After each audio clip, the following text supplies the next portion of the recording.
लोकतंत्र के मंदिर में, अच्छा वो आपने याद दिला दिया। जो लोग कहते हैं कि लोकतंत्र का मंदिर है, कितने करोड़ का बनाया, बताइए पोस्टमार्टम के लिए पैसे लिए जा रहे हैं। पोस्टमार्टम के लिए पैसे, ये क्या मुख्यमंत्री है और क्या उनके डिप्टी सीएम है?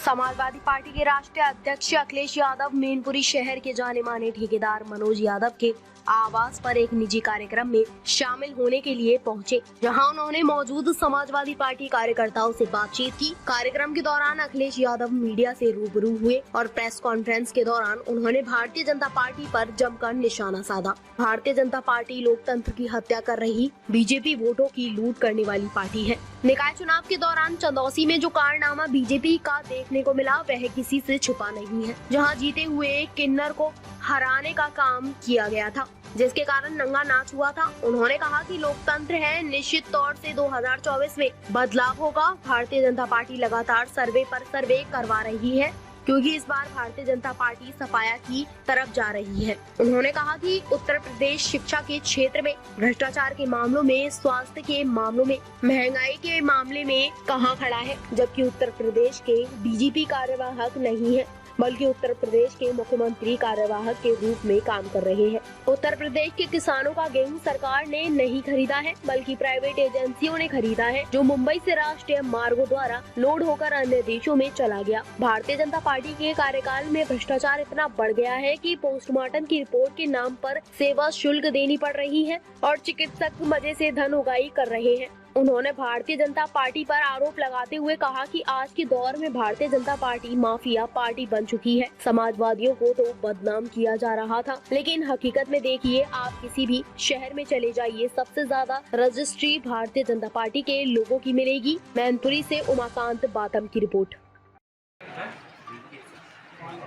ये जो कार्यवाहक वाला सवाल आपने पूछा है, अगर नीति आयोग के सही आंकड़े आप निकालोगे कि उत्तर प्रदेश शिक्षा के क्षेत्र में, उत्तर प्रदेश भ्रष्टाचार के मामलों में, उत्तर प्रदेश स्वास्थ्य के मामलों में, उत्तर प्रदेश इंफ्रास्ट्रक्चर के मामले में, उत्तर प्रदेश महंगाई के मामले में कहाँ खड़ा है, मुझे तो ये लगता है कि पिछले 3 कार्यवाहक डीजीपी जो लगातार उत्तर प्रदेश को मिले हैं, मुझे तो ये महसूस हो रहा है कहीं उत्तर प्रदेश के मुख्यमंत्री भी कार्यवाहक तो नहीं है।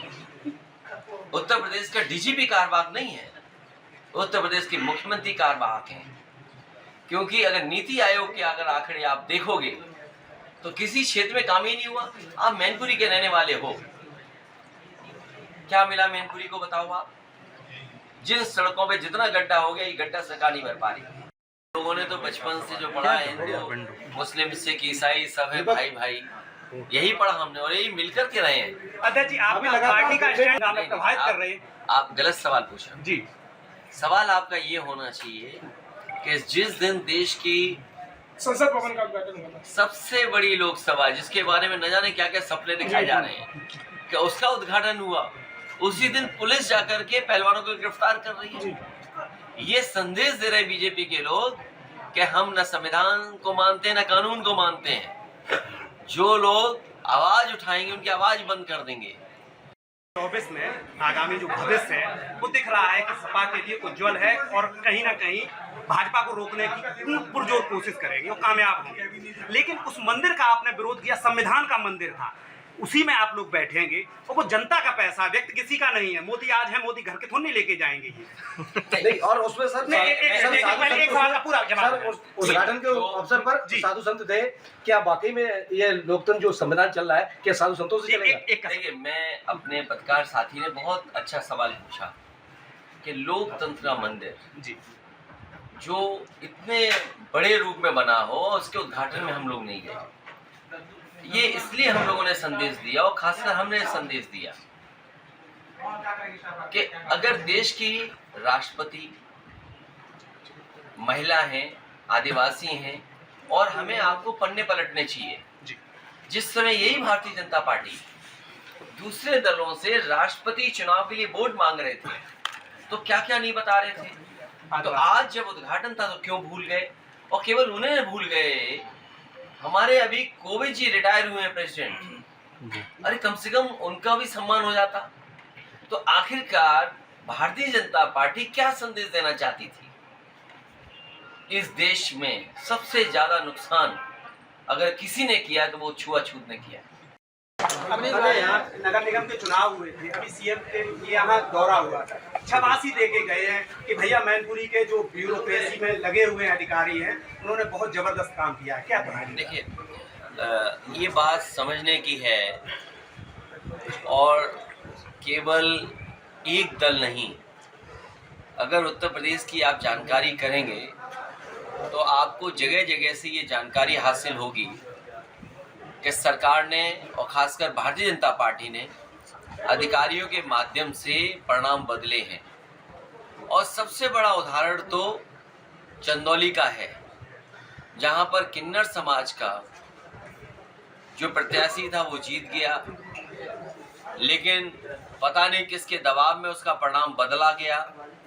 जब नाराजगी हुई और नाराजगी किस हद तक गई वो आपने सब तस्वीरें देखी हैं, और उसके बाद जब उन्हें न्याय की उम्मीद खत्म हो गई तो उन्होंने खुद हाथ में डंडा लेकर के और किस तरीके से प्रशासन और पुलिस को दौड़ाया, और उसके बाद परिणाम आप जानते हो कि प्रशासन को उनके पक्ष में परिणाम करना पड़ा।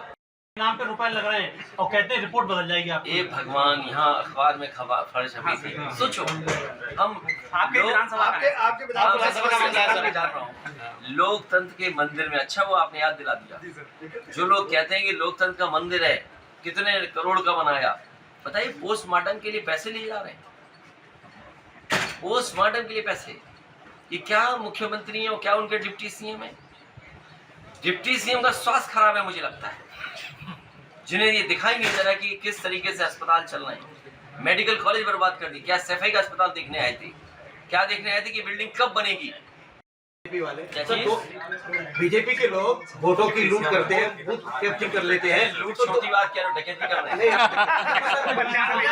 2024 में कैसे रोक पाएंगे सर? आपको देखिए, जो हमारे किन्नर भाइयों ने संदेश दिया है जी, और बीजेपी चाहती है कि न्याय आप हाथ में ले लें, लेकिन हम अपने लोगों से कहेंगे न्याय हाथ में न लें, न्याय के लिए आगे ना आए। किन्नर भाइयों ने जो करके दिखाया है उससे बड़ा संदेश कुछ नहीं हो सकता। हमारी इंटरनल समस्या है, उसका समाधान कुछ कर दिया कुछ हो जाएगा। कई बार कोई बात हो गई तो उसमें माफी और आम सहमति बन के खत्म हो जाता है। भैया 24 को लेकर इसीलिए मैं आपके सामने, इतने कैमरों के सामने बड़ी जिम्मेदारी के साथ कह सकता हूं, पूरी भारतीय जनता पार्टी भूमाफिया बन गई है। मैं इस बात को दोबारा दोहराता हूं, मुख्यमंत्री जी यहाँ आए थे मैनपुरी, सरकार पूरी यहाँ थी। मैं तो कहूंगा कि रजिस्ट्री ऑफिस से वो रजिस्ट्रियां निकलवाइए, किस पार्टी के नेता सबसे ज्यादा भूमाफिया बन करके आए। और ये बात केवल मैं मैनपुरी की नहीं बोल रहा हूं, आप अयोध्या की रजिस्ट्रियां निकलवा लो। लोकतंत्र इतना बड़ा लोकतंत्र है, यहाँ लोकतंत्र प्रेमी लोग हैं। इस देश में बाबा साहब भीमराव अंबेडकर जी के सपनों को पूरा करने वाले लोग हैं। यहाँ डॉक्टर राम मनोहर लोहिया को और डॉक्टर राम मनोहर लोहिया के सिद्धांतों पे चलने वाले लोग हैं। इस देश के लोगों को पता है आज़ादी कोई ऐसे ही नहीं मिली।